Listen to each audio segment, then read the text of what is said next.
Shalom saudaraku, hari ini kita memasuki minggu Advent yang kedua. Di dalam minggu Advent yang kedua biasanya orang menyebutnya dengan minggu faith atau iman, atau beberapa kalangan tertentu juga menyebutnya love, kasih. Saudara, ketika kita belajar di dalam minggu yang pertama, di dalam masa Advent yang lalu, selama 1 minggu kita banyak membahas tentang kedatangan Tuhan yang kedua kali, pengharapan tentang kedatangan Tuhan yang kedua kali. Mungkin bagi beberapa di antara kita bertanya-tanya, apakah perbincangan tentang kedatangan Tuhan yang kedua kali itu masih menjadi sebuah perbincangan yang penting dan relevan?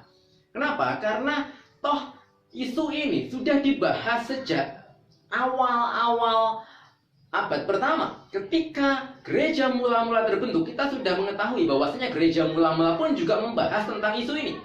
Mereka menantikan kedatangan Tuhan yang kedua, bahkan dikatakan Tuhan akan segera datang. Tuhan akan segera datang. Sepanjang sejarah gereja pun juga senantiasa dibahas tentang kedatangan Tuhan yang kedua kali. Bahkan beberapa kalangan tertentu sempat menubuatkan Tuhan akan datang di hari ini, bulan ini, tahun ini, dan segala macamnya. Toh sampai sekarang, penghujung akhir tahun 2020, Tuhan belum datang juga.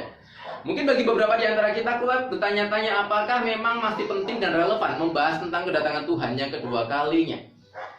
Dan ketika Tuhan yang dinanti-nantikan itu tidak datang-datang juga seperti yang Dia janjikan, ada dua kemungkinan reaksi atau respon orang. Yang pertama, orang akan mulai berpikir, ya sudahlah, kita akan hidup sesuka hati kita.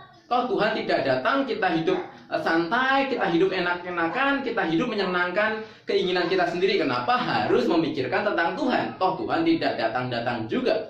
Atau yang kedua, orang akan kemudian menjadi kecewa, putus semangat, patah semangat, dan bahkan kemudian kehilangan imannya ketika dia mengharapkan kedatangan Tuhan dan ternyata Tuhan tidak segera datang. Saudaraku, 2 Petrus pasal yang ketiga juga membahas tentang pertanyaan yang serupa. Di dalam 2 Petrus pasal yang ketiga 8 sampai dengan 15 saya membacakan demikian.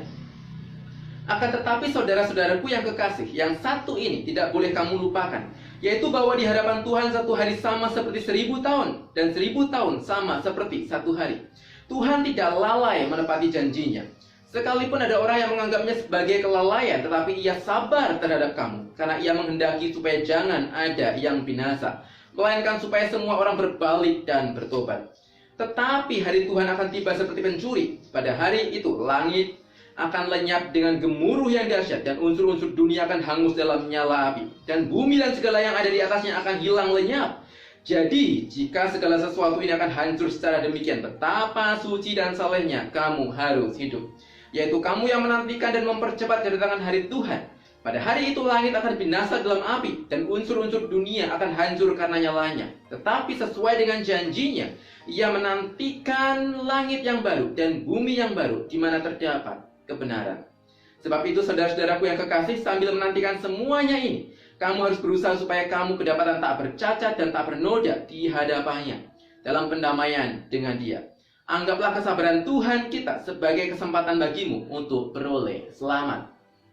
Saudaraku, pembaca kitab surat 2 Petrus nampaknya juga punya pertanyaan hal yang serupa. Kenapa Tuhan tidak segera datang? Apalagi ketika kita mengingat bahwasanya gereja di abad-abad permulaan juga mengalami penganiayaan. Sehingga seperti yang kita sudah bahas, mereka sangat menantikan kelepasan. Mereka sangat menantikan adanya pembebasan, yang mana itu akan datang ketika Tuhan datang kedua kalinya seperti yang telah Dia janjikan. Maka kedatangan Tuhan itu sangat dinanti-nantikan, dan ternyata sampai saat itu Tuhan tidak segera datang. Tuhan tidak datang juga. Dan maka beberapa orang mulai berpikir, mungkin Tuhan lupa akan janjinya, Tuhan melupakan kita, dan mereka mulai kehilangan iman mereka. Tapi Petrus mengatakan, jangan kamu pikir Tuhan lalai. Dikatakan ayat 9, Tuhan tidak lalai menepati janjinya.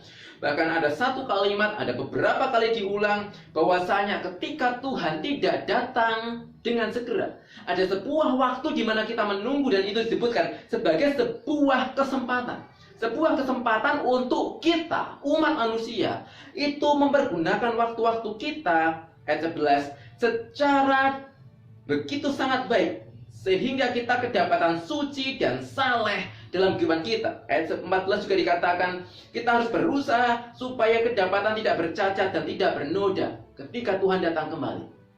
Maka satu alasan yang dikemukakan oleh Petrus adalah Tuhan tidak segera datang karena dia sedang di dalam kesabarannya memberikan kita kesempatan, memberikan kita waktu untuk kita memperbaiki hidup kita, untuk kita hidup dengan saleh dan tidak bercacat, tidak bernoda, sehingga ketika saatnya tiba, ketika Tuhan datang, maka dia mendapati kita dengan tidak bercacat, dengan tidak bernoda. Mungkin di antara kita juga bertanya, bukankah kita itu selamat bukan karena usaha kita, tetapi karena kasih karunia Allah? Kenapa kita harus mempergunakan hidup kita dengan begitu rupa sehingga kedapatan tak bercacat ketika Tuhan datang? Saudaraku, memang benar.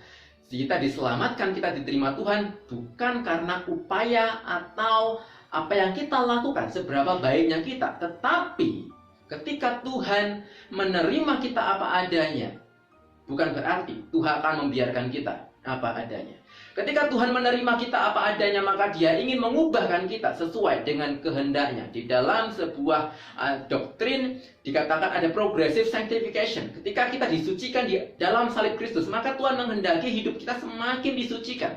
Di dalam sebuah progresivitas kekudusan yang hari demi hari semakin serupa akan Kristus.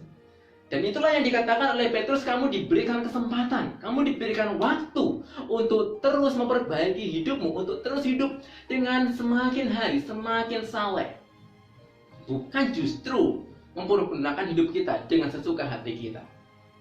Dan yang kedua yang saya ingin kita lihat di sini adalah ketika Petrus mengatakan Tuhan tidak lalai menepati janjinya.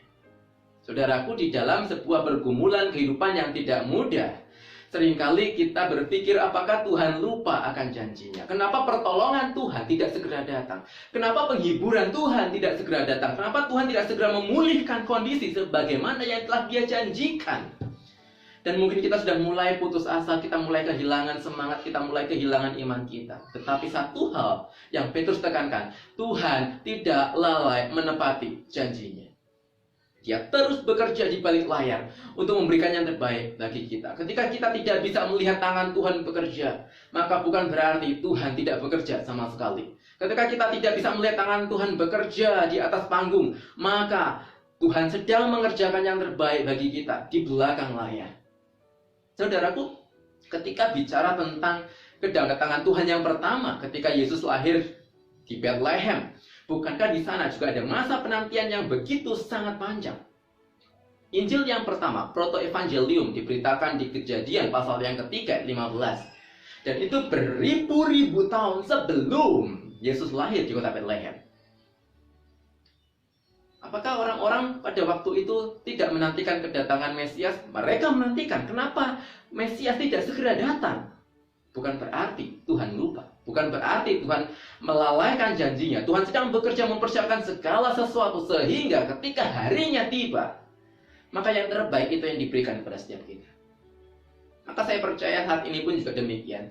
Ketika kita menantikan penghiburan daripada Tuhan, ketika kita menantikan adanya sebuah pemulihan kondisi dari Tuhan, dan nampaknya Tuhan tidak segera memberikan itu kepada kita, bukan berarti Tuhan absen, bukan berarti Tuhan diam, bukan berarti Tuhan tidak peduli, bukan berarti Tuhan lalai akan janjinya.